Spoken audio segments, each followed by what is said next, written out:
അലീനയുടെ മുൻപിൽ പരാജയപ്പെട്ട് അല്ലെങ്കിൽ അലീനയുടെ ചോദ്യങ്ങൾക്ക് മുൻപിൽ കീഴടങ്ങി റീത്ത.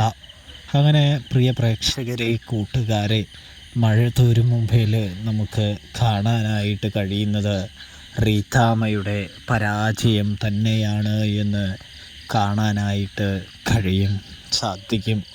അതിന് ഉള്ള നീക്കങ്ങൾ റീത്താമ്മ തന്നെ നടത്തി വയ്ക്കുന്നതാണ് കാണാൻ സാധിക്കുക.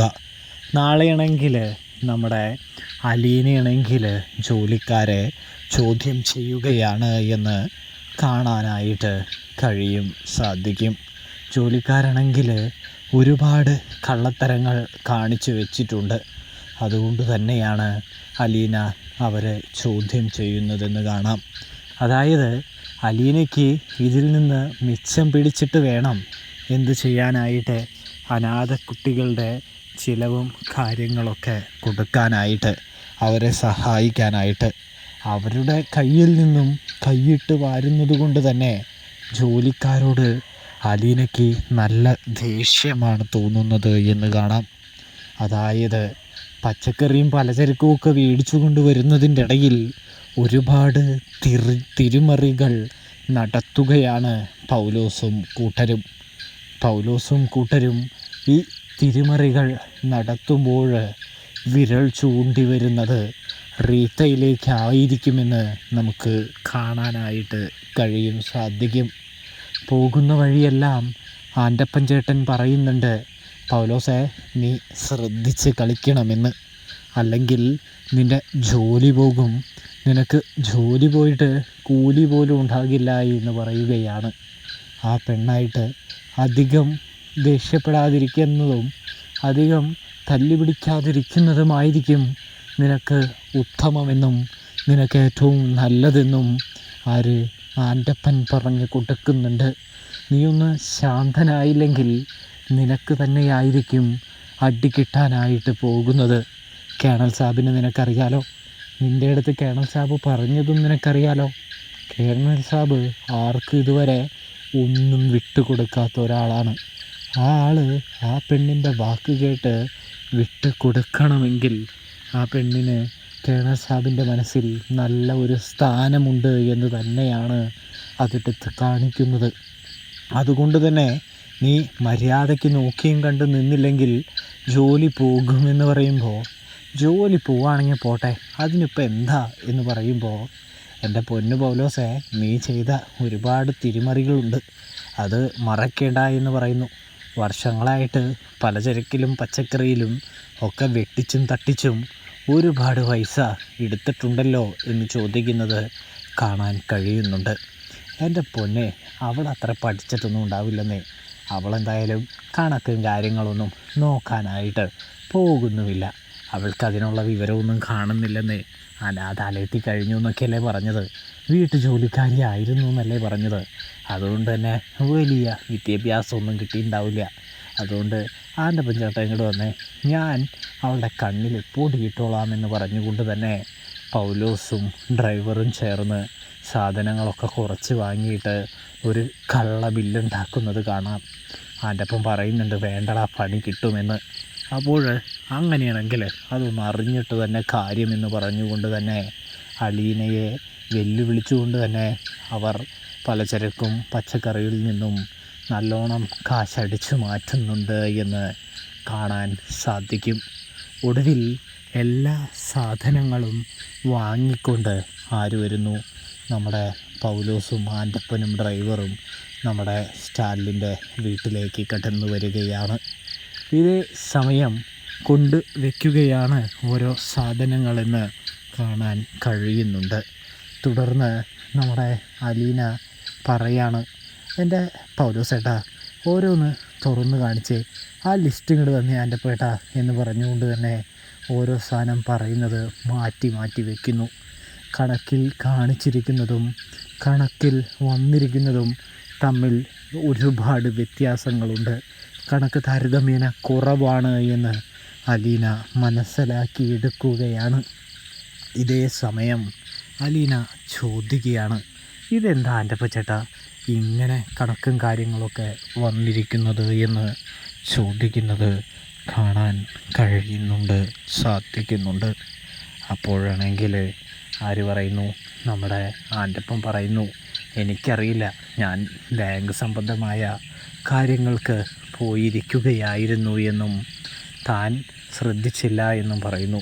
എടാ പൗലോസേ, എന്താണെന്ന് വെച്ചാൽ പറഞ്ഞു കൊടുക്കടാ എന്ന് പറയുമ്പോൾ പൗലോസേട്ടൻ കേട്ടില്ലേ, ഇതിന് ഉത്തരം പറയാനാ പറയുന്നേ എന്ന് ചോദിക്കുമ്പോൾ എനിക്കറിയില്ല കുഞ്ഞെ, അയാൾക്കിന്ന് എന്ത് പറ്റിയാവോ എന്ന് ചോദിക്കുമ്പോൾ ആ കഴിഞ്ഞ ആഴ്ചത്തെ ബില്ല് അലീന എടുത്ത് കാണിക്കുകയാണ്.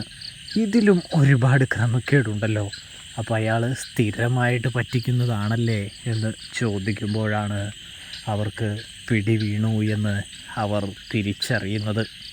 നിങ്ങൾക്ക് എന്തെങ്കിലും പറയാനുണ്ടോ ഇതിനെ ചൊല്ലി എന്ന് അലീന ചോദിക്കുകയാണ്.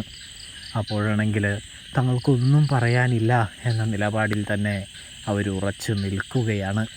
എങ്കിൽ ഈ കൊണ്ടുവന്ന സാധനങ്ങളൊക്കെ അതേമാതിരി തന്നെ വണ്ടിയിലേക്ക് കയറ്റ്, എനിക്ക് ആ കടയിലേക്കൊന്ന് പോകണം, ആ കടക്കാരനെ ഒന്ന് കാണണം എന്ന് പറയുന്നു.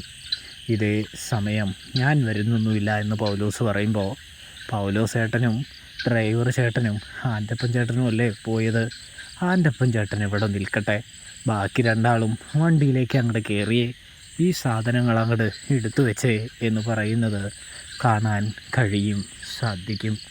തുടർന്ന് അലീനയാണെങ്കിൽ ഒരു ചാൻസ്, ഒരു ചോദ്യവും കൂടി ചോദിക്കുകയാണ്. അപ്പോഴാണെങ്കിൽ അവർ മിണ്ടുന്നൊന്നുമില്ല. അപ്പോഴേക്കും എങ്കിൽ വണ്ടി കയറുമോളെ, ഒരു കാര്യം അറിഞ്ഞിട്ട് തന്നെ കാര്യം, ഇവരെ ഇങ്ങനെ വിട്ടാൽ പറ്റില്ലല്ലോ, ചിലപ്പോൾ ആ കടക്കാർ പറ്റിക്കുന്നതായിരിക്കും എന്ന് പറഞ്ഞുകൊണ്ട് ആ ഉദക്കുട്ടിയും അലീനയുടെ കൂടെ അങ്ങ് നിലയുറപ്പിക്കുകയാണ്. ഇതേ സമയം ഗേറ്റ് കിടക്കാൻ നേരം അലീന ഒരു തവണ ഓർമ്മിപ്പിക്കാൻ ഓർമ്മിപ്പിക്കുന്നു. അപ്പോഴാണെങ്കിൽ പൗലോസാണെങ്കിൽ ഇങ്ങനെ മുക്കി ഇങ്ങനെ വരുമ്പോൾ അവിടെ ചെന്ന് ഞാൻ നല്ല രീതിയിൽ നാണം കെടുത്തും, നിങ്ങൾ എന്തെങ്കിലും ചെയ്തിട്ടുണ്ടെങ്കിൽ പറഞ്ഞോ എന്ന് പറയുമ്പോൾ പൗലോസ് മുക്കി മൂളി സത്യം വെളിപ്പെടുത്തുകയാണ്. ഇതേ സമയം അലീന ചോദിക്കുന്നുണ്ട്, എന്തിനു വേണ്ടി, ആർക്ക് വേണ്ടി, എന്തുകൊണ്ട് എന്ന് ചോദിക്കുന്നു. നിങ്ങൾക്ക് കൃത്യമായ പണവും കാര്യങ്ങളൊക്കെ പപ്പ തരുന്നില്ലേ, പിന്നെ എന്തിനു വേണ്ടിയാണ് വെറുതെ ആക്രാന്തം കാണിക്കുന്നത് എന്ന് ചോദിക്കുന്നു. എന്തിനാണ് കള്ളത്തരത്തിലൂടെ പണം സമ്പാദിക്കാൻ ശ്രമിക്കുന്നത്? നിങ്ങൾക്ക് പണം കൂടുതൽ വേണമെങ്കിൽ പപ്പയോട് ചോദിക്കാമായിരുന്നില്ലേ, ചോദിച്ച് മേടിക്കാമായിരുന്നില്ലേ എന്ന് അലീന ചോദിക്കുന്നത് കാണാം. ഇതേ സമയം അത് പിന്നെ എന്ന് പറയുമ്പോൾ ഏത് പിന്നെ, നിങ്ങളെന്ത് വിചാരിച്ചു, ആരും അറിയില്ലെന്ന് വിചാരിച്ചോ? ഞാനേ വന്ന് കഴിഞ്ഞ് ഒരാഴ്ചയ്ക്കുള്ളിൽ തന്നെ ഈ കാര്യം മനസ്സിലാക്കിയതാണ്. ഇതിനെക്കുറിച്ചുള്ള കാര്യങ്ങളിലൊക്കെ തന്നെയായിരുന്നെന്നും എല്ലാ ബില്ലും ഞാൻ പപ്പയുടെ നിന്ന് മേടിച്ച് ഒന്ന് ചെക്ക് ചെയ്തിട്ടുണ്ടായിരുന്നു എന്നും പറയുന്നു. എല്ലാ പ്രാവശ്യവും നല്ല രീതിയിൽ പണം നിങ്ങൾ അടിച്ചു മാറ്റിയിട്ടുണ്ട് എന്ന് പറയുന്നു. കള്ളത്തരം ചെയ്യുന്നവരെ എനിക്ക് തീരെ ഇഷ്ടമല്ല എന്നും ആര് പറയുന്നു, നമ്മുടെ അലീന പറയുകയാണ്. നേരായ മാർഗത്തിൽ ചോദിച്ച് പണം മേടിക്കുന്നത് കുഴപ്പമില്ല, കള്ളത്തരം കാണിച്ച് കൈയിട്ടും വാരിയും സമ്പാദിക്കുന്നത് ശരിയല്ല എന്ന് പറയുന്നു. നിങ്ങൾക്ക് എൻ്റെ അറിവിൽ നല്ല ശമ്പളം തന്നെ ഉണ്ടെന്നാണ് തോന്നുന്നത് എന്ന് പറയുന്നു. അങ്ങനെയല്ലെങ്കിൽ പപ്പയോടൊന്ന് ചോദിച്ച് കളയാമെന്ന് പറയുന്നതും കാണാനായിട്ട് കഴിയുന്നുണ്ട്. ഒടുവിൽ നമ്മുടെ അലീന സ്റ്റാലിനെ വിളിക്കുന്നു. പപ്പയുടെ വിശ്വസ്തരായ പണിക്കാർ പപ്പയോട് ചെയ്യുന്ന ചതി കണ്ടോ എന്ന് ചോദിച്ചുകൊണ്ട് തന്നെ വിളിച്ച് കാണിച്ചു കൊടുക്കുകയാണ് എന്ന് കാണാനായിട്ട് കഴിയുന്നുണ്ട്, സാധിക്കുന്നുണ്ട്. ഇതേ സമയമാണെങ്കിൽ നമ്മുടെ സ്റ്റാലിൻ ഈ കഥ കേട്ടതും ഞെട്ടിപ്പോവുകയാണ് എന്ന് കാണാൻ സാധിക്കും. അത് മോളെ എന്ന് പറഞ്ഞു വരുമ്പോൾ പപ്പയെ ഇവരെല്ലാവരും മണ്ടന്മാരാക്കാണ്, അതുകൊണ്ടാണ് ഞാൻ പറഞ്ഞത്, പപ്പയുടെ ശ്രദ്ധക്കുറവാണ് എന്ന് അലീന മുദ്ര കുത്തുന്നു. ഇതേസമയം മനസ്സിലായില്ലടാ സ്റ്റാൻലി നിൻ്റെ ജോലിക്കാരുടെ വിശ്വാസം എന്ന് പറയുമ്പോൾ തന്നെ സ്റ്റാലിന് നല്ല രീതിയിൽ ദേഷ്യം വരുന്നുണ്ട്. എന്തിനു വേണ്ടിയാണ്, ആർക്ക് വേണ്ടിയാണ്, എന്താണ് നിങ്ങളുടെ ഉദ്ദേശം എന്നൊക്കെ ചോദിച്ച് നല്ല രീതിയിൽ സ്റ്റാൻലി ദേഷ്യപ്പെടുകയാണ്. ഒടുവിൽ പൗലോസ് ആ സത്യം വെളിപ്പെടുത്താനായിട്ട് പോവുകയാണ്. അപ്പോൾ റിവ്യൂ ഇഷ്ടപ്പെട്ടാൽ സബ്സ്ക്രൈബ് ചെയ്യുക, സപ്പോർട്ട് ചെയ്യുക, വീഡിയോ ഫുള്ളായിട്ട് കാണാം. എല്ലാവർക്കും താങ്ക്സ് ഫോർ വാച്ചിങ് കൂട്ടുകാരെ.